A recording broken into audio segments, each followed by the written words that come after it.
Hi, my name is Matteo. I'm from Italy. I've been supporting Sunderland since 2010. How are the lads?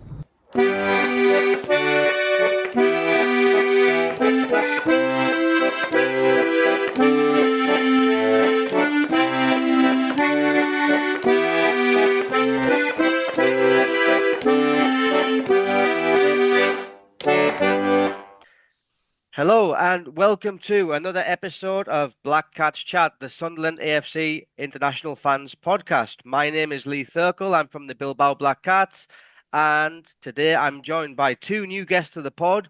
First of all, we have Brennan Schaufert from SAFC NASA, who is currently on holiday in London. Good afternoon to you, Brennan. Yeah, good afternoon. Yeah, and I'm also joined by Sunderland supporter Paul Clark, who currently lives in Barcelona. Good afternoon, Paul. Hi Lee, good to speak again. Right, so yesterday we fell to a 2-1 defeat at Watford, and we're going to get into that shortly. But first, as we have two new guests, we're going to get their Sunderland story. So, Paul, would you like to tell us your Sunderland story, please? Yeah, so, well, I've never actually lived in Sunderland, never lived in the Northeast. I guess like most people who support Sunderland from being outside the region, it comes from family. So my dad's from Sacriston. He's a big Sunderland fan. His dad was a big Sunderland fan. And so I basically just got hooked from as soon as he started taking me to games. So I was born in Preston and grew up in Southport on the northwest coast. So where I grew up, everyone supported like Liverpool or Man U. But then when I was about 7 or 8, my dad started taking me to games, all away games. Actually, we never at that point I didn't really go up to Sunderland much. We went to all the away games around from the Midlands up to anywhere around the northwest. And just got completely hooked on the experience. I think my first game was away to Tranmere, probably in around 93, 94. But the first one I properly remember was away to Bolton. We lost 1-0, as we tended to do. Peter Reid had just taken over, and we were in a relegation fight. And yeah, I think that was the first one I went to. But then just going to loads of away games and it was just like the experience. I mean, you know what they're like. Just amazing atmosphere, always like loads of stuff happening. I remember one of the first games I went to was away to Liverpool, which for me, growing up in Southport, that was like a massive game. And we lost 2-0 again, as always. But it was just amazing. I remember like before the game, the atmosphere was already unbelievable. Some bloke like runs onto the pitch, picks up the ball, puts it on the penalty spot, kicks it into the goal. Like the stewards run on, rugby tackle at him. He gets taken away by the police. This is before the match had even started. So just as like a 9-year-old, this is unbelievable. Just loved it. And then throughout my teenage years, going to Sunderland was just like the absolute best thing. When in like 98. I think, 98, I got a season ticket and then started. By that point, I was like 11 or 12, and then I was going to home and away for years. And yeah, I was quite lucky that coincided with us having a brilliant team. My first year with a season ticket was when the 105-point season. So yeah, just very, very lucky to watch Phillips and in his absolute prime. I remember being away at Man U and United always sing, probably still do, they always sing, you're only here to see United. And I remember like the Sunderland fans, we were singing, you're only here to see Phillips. And at that time, that's how good he was. And it was just absolutely amazing going home and away during those years. And then in 2007, so when I was like 21, I then moved to Argentina for a couple of years. And then in 2013, I moved to Spain. Like you say, I now live in Barcelona. Before that, I was in Madrid. So yeah, I've spent a good 13 years of my life abroad now, and like one of the things I miss is being able to go to Sunderland so often. But yeah, I still try and get back when I can, and when I can't, I'm watching it watch every match on the international stream. So that's my story. Brilliant, mate. And I'd say Kevin Phillips was your hero growing up.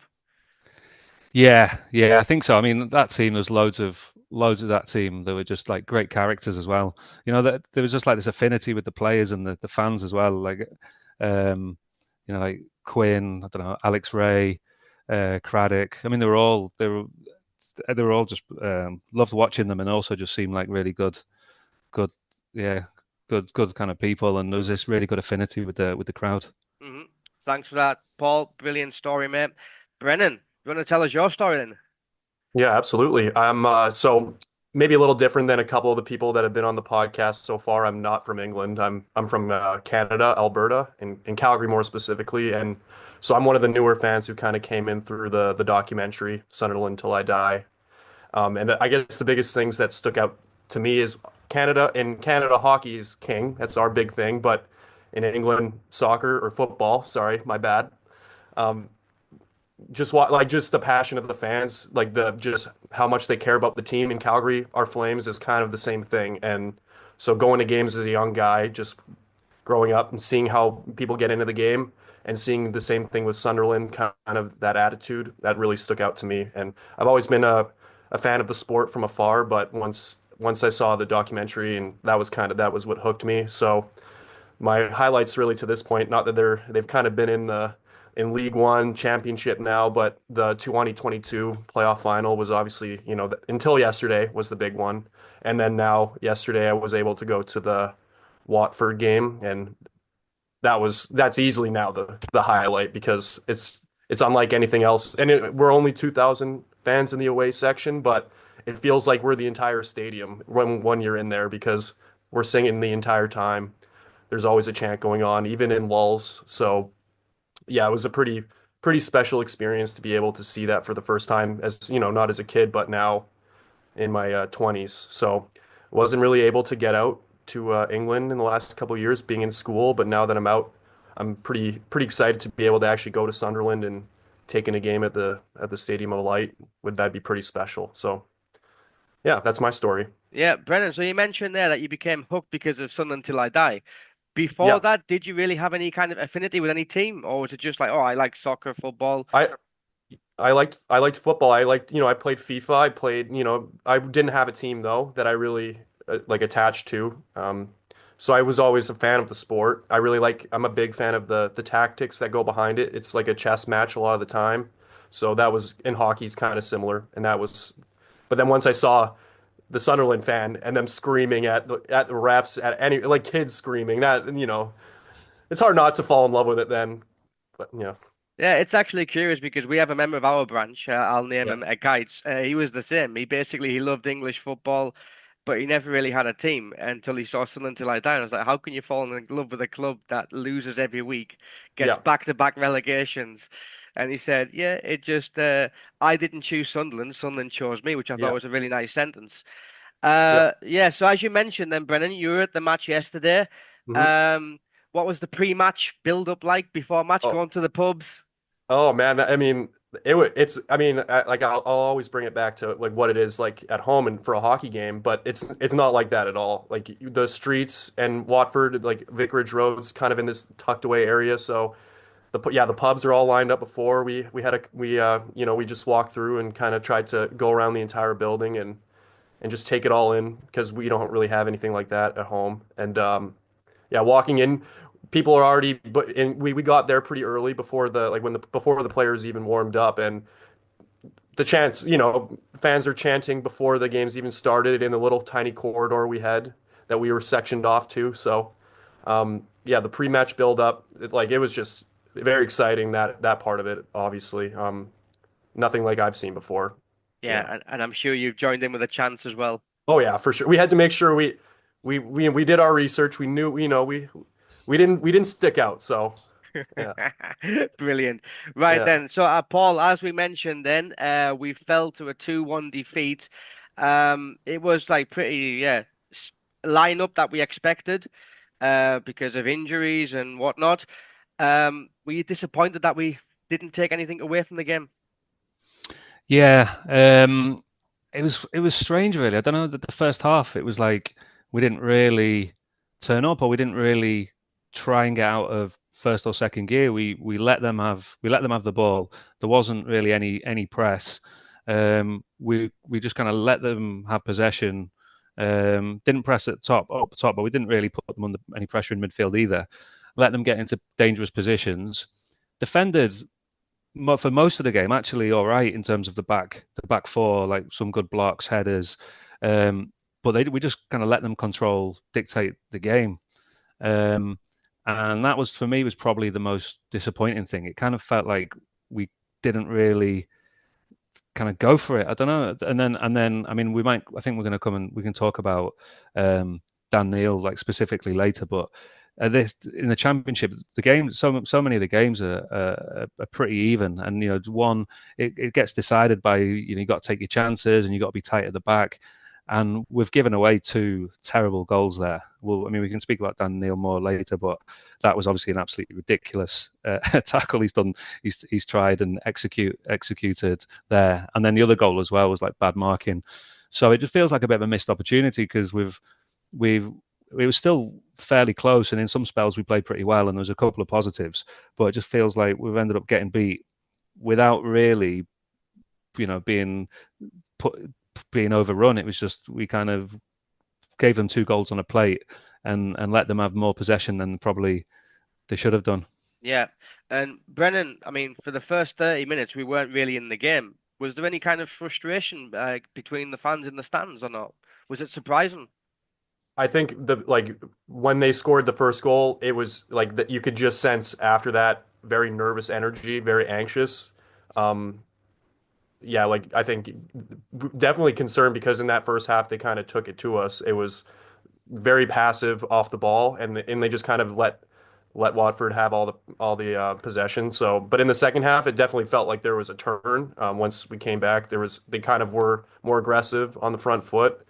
And maybe, I'd say in the kind of the right after the half, up until that Isidore goal, like it was once that happened, it was like weight was off our shoulders almost. Like it just everyone's happy again. But then obviously once you see the tackle that Neil made, then that was pretty deflating. But I would say like very anxious in like just because there was a lot of expectation going into that game. So Yeah, yeah. and Paul, I think like at the start of the season, we noticed this kind of change in style that we used to have like a high press with especially like Rig and Job, like really pressing high and winning the ball high.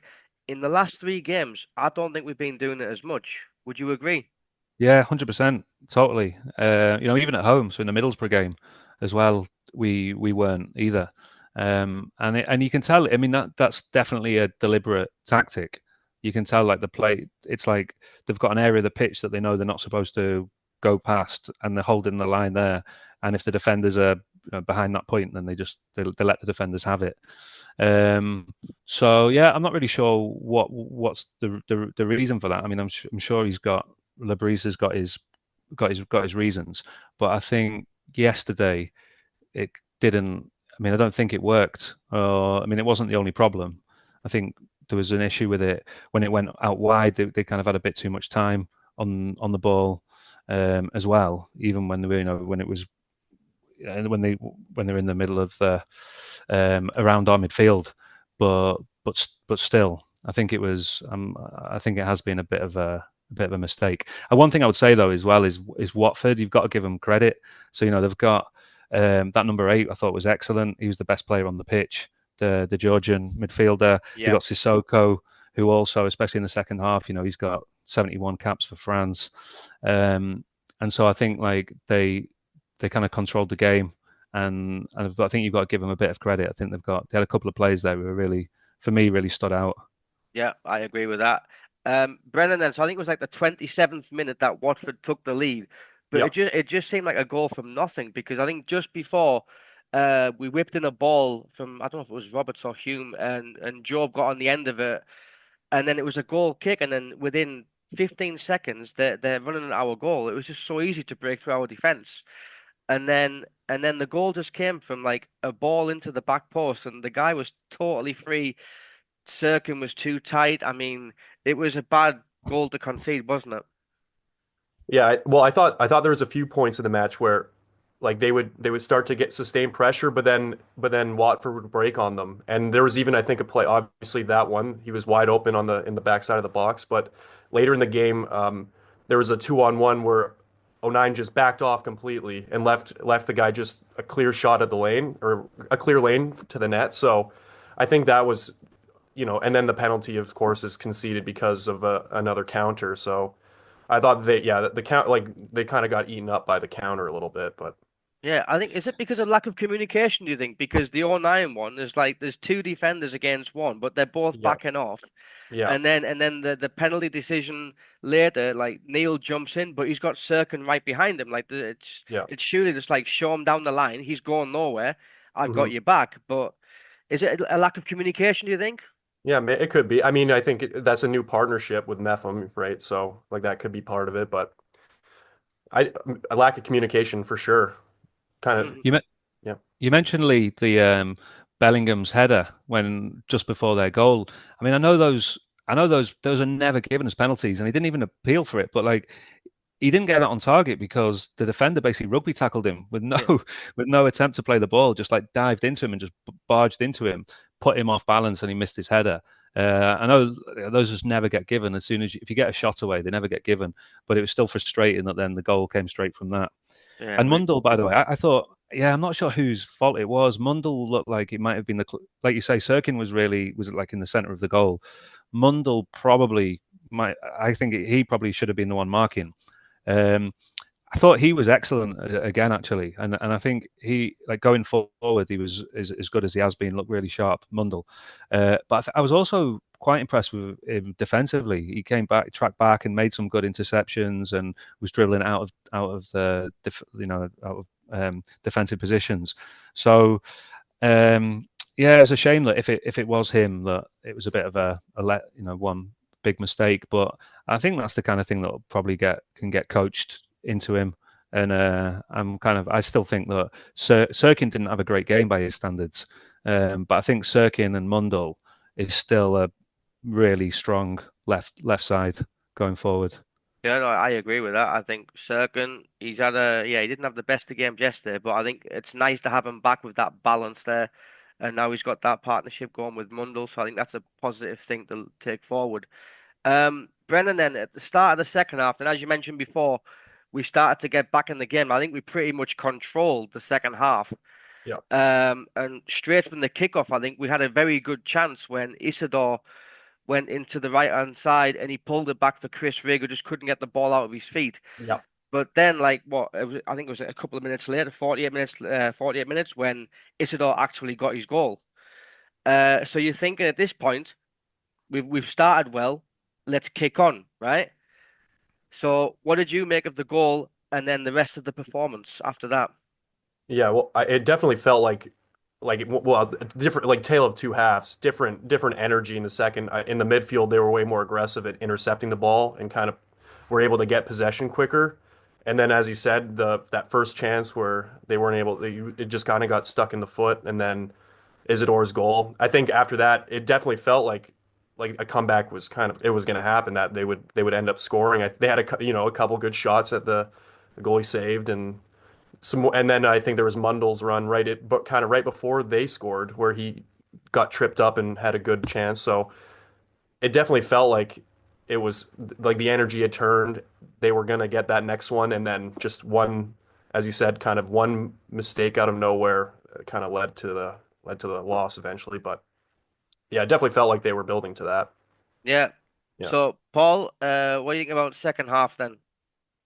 Yeah, I totally agree. Totally agree with Brennan, and that's why it was a bit frustrating that we ended up with nothing. Because second half we did totally dominate. Hard to really. I'm not sure. I don't know what you think, Neil, Lee. How to? I don't know. Can't really put a finger on it. It just seemed like second half we just came out, as Brennan said, with more energy. Maybe Watford came out like sluggish, but we just controlled the game. It was like a different midfield. Yeah, and I thought Isidore like took his goal really well. He had a chance before that where it was like really similar, where he made a run at the near post and the defender just got there first. It was really good defending actually. It was a good ball in. I think it was Sirkin, and the defender just intercepted it. But he did the same again for the goal, and I think he's going to be a really good player. He got like a bit tired towards the end. But I mean, he's really quick. I like his movement. He seems pretty cool in front of goal. I actually reckon he's going to be, even when Mayenda's fit, I reckon Isidore is going to be ahead of him and definitely ahead of Rusin. And let's see about the new signings Connolly and what's he called, Abdullahi. But I reckon Isidore could be our striker for the season when he gets really fit.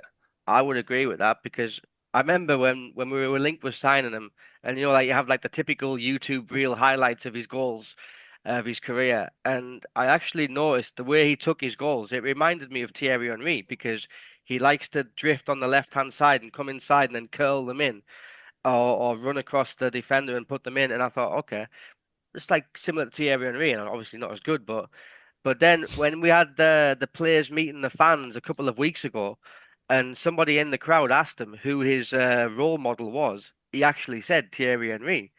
So I was thinking, okay, like you'd actually be a good forward. Because He didn't say Lilian Lalande. no, he didn't say Lillian Alan. No. Thank God. So it's actually curious, because he can play across the front three, and so could Henry. I mean, Henry started as a left winger. So I agree that I think that Isidore could be the number 9 going forward. What do you think, Brennan? Would you go Isidore over Mayenda from now on? I think I personally would. I think what like one thing I noticed in the game that they didn't really seek out, but he tried to make a lot of like cutting runs in kind of in behind the defenders, and a lot of the time it just wasn't really part of the plan, because they try to go through the wing. So although I did, not to like create rumors or anything, but it looked like he was holding his knee a little bit. So I think like, and that's maybe why they took him off. So hopefully that's really nothing to be concerned about moving forward. But Yeah, I mean, we've got 2 big games next week, haven't we? We've got Derby on Tuesday and Leeds on yeah, Friday in the space of a couple of days. So we basically need to wrap them up in cotton wool. All yeah. right then. Paul, you mentioned it before. Dan Neil, what's up with him? Well, first thing is I've got to say I love Dan Neil. I think he's excellent, and I think he's going to be a big player and continue to be like a big player for us. I mean, I know it was a preseason friendly, but when we met down in Murcia, that preseason friendly, he just came on as a sub and like just completely. It was like just men against boys when he just came on and was just completely took the game by the scruff of his neck. And I think he's capable of doing that, like at this level, and we've seen he is.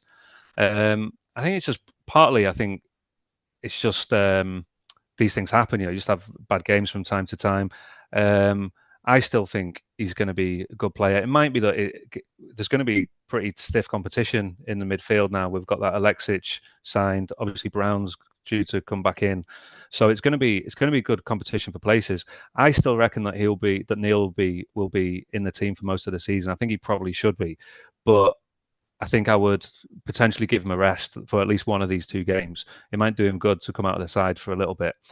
I think I would, even though it's hard to be too harsh on Rig, because he's only just turned 17. I personally would, and this might be like a minority view, I would drop Rig before I drop Neil still. But I think with Brown coming back, I think we definitely need to freshen up the centre midfield for 1 or 2 of these games. Yeah, I agree with that. I mean, yeah, we all love Dan Neil. We've all seen him do it before. I mean, I can go back to last season or the season before, when the comments were like, "Who was your man of the match?" and Dan Neil was the answer every time.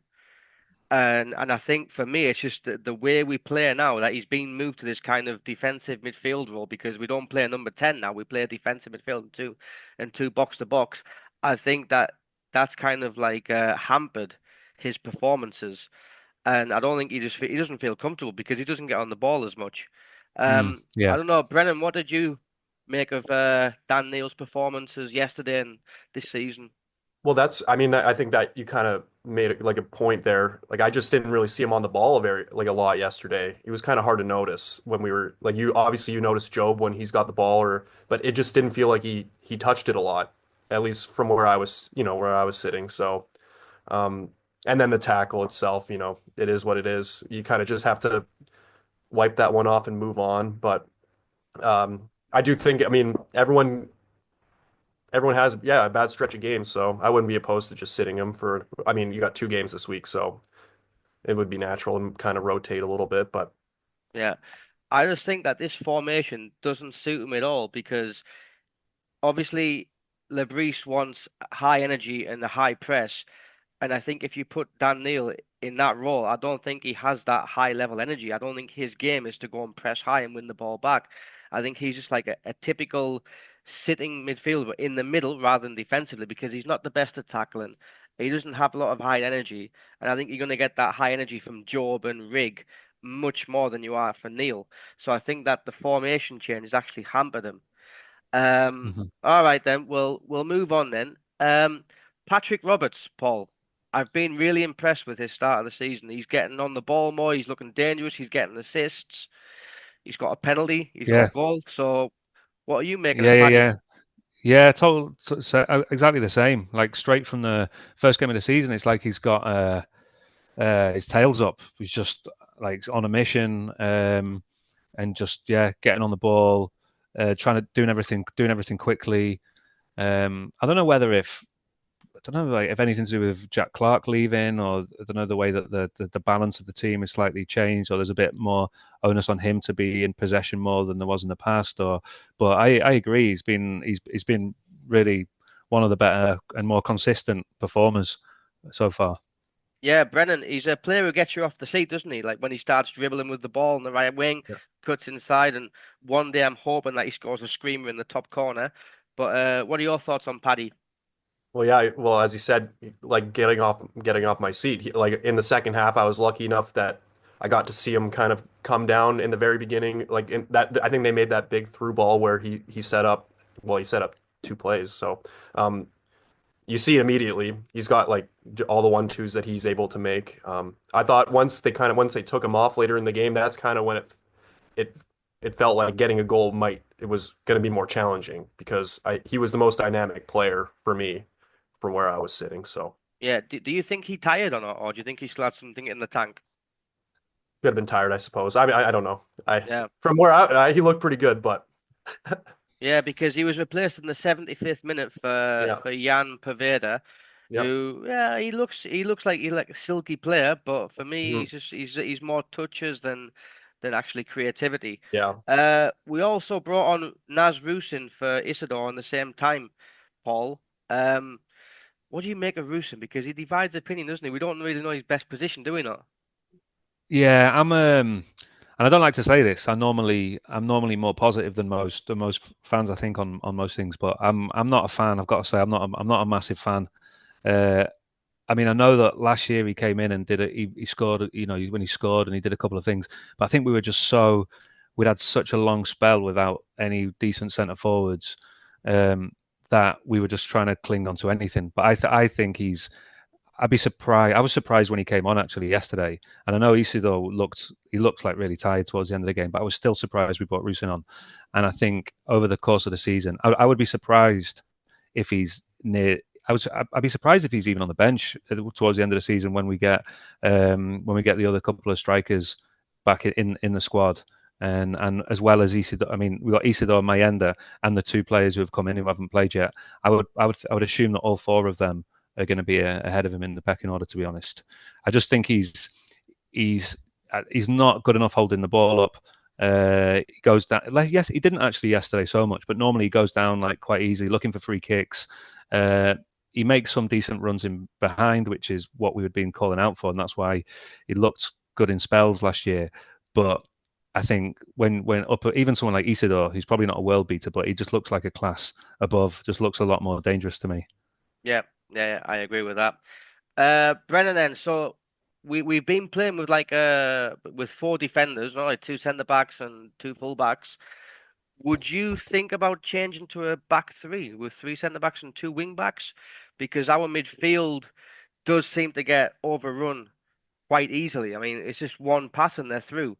So would you perhaps consider putting three centre backs in there, maybe or nine in the middle of the centre back, and like moving into a midfield role as well when we're attacking? What would you do? Uh, I think well, I think having '09 there, it definitely it gives you more options because he can kind of he's more utility. He can fill in a bunch of roles. So I think they have more depth there. I mean, having Ballard on the bench, he's kind of struggled so far, but that's a good problem to have at the back. So you have some depth there, especially now that Dan Neal's not playing his best. So I'm not opposed to that idea. I mean, when they on the counter, that was the biggest issue for me yesterday. So if having that back three helps with that, then I would support that. Yeah, Paul. I mean, there's nothing really wrong with the defense. I don't think. I don't think the defenders are playing badly. But when you've got a midfield that is just so easily to break through, and it gets our defenders on the back foot constantly, I think that it puts them under pressure. But I think they deal with everything quite well. But I think it's just that we need that little bit of protection. I think when Samed comes fit, he'll be going straight in there. But until he's Yeah. fit, would you go to a back three?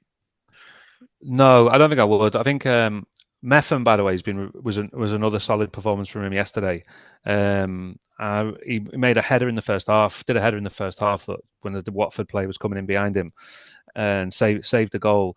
And at the end of the game, when we were chasing the game, he did a run where he brought out a defence, and I think showed glimpses that he's been solid, but I think he could be I think there's even a lot more to come from him as well. So for me, the three at the back, the reason why the positive for me about it is not so much the midfield, but more I think Metham's excellent. O'Nine's been really good as always, and Ballard he's had a bad spell, but he's probably one of our best players. So the idea of having those three at the back seems like absolutely rock solid. But I still wouldn't do it. I think Mundle and Roberts are where in the positions they're playing, they're really dangerous. They're playing well. And like you say, the back four as it has been solid. Sirkin and Hume didn't have the best game yesterday, but they're really good fullbacks. So the problem, like you say, it was a centre midfield. But even with the current formation, we've got three of them. We've got three of them in there. So I don't see we can tweak the formation, but I think we've got enough bodies in there to be able to control the midfield. I think it might be a case of like minor details in tactics. Like I said at the start, you've got Watford with two excellent midfielders in there as well. I would give it more games before changing the formation. Yeah. Yep. All right. Fair enough.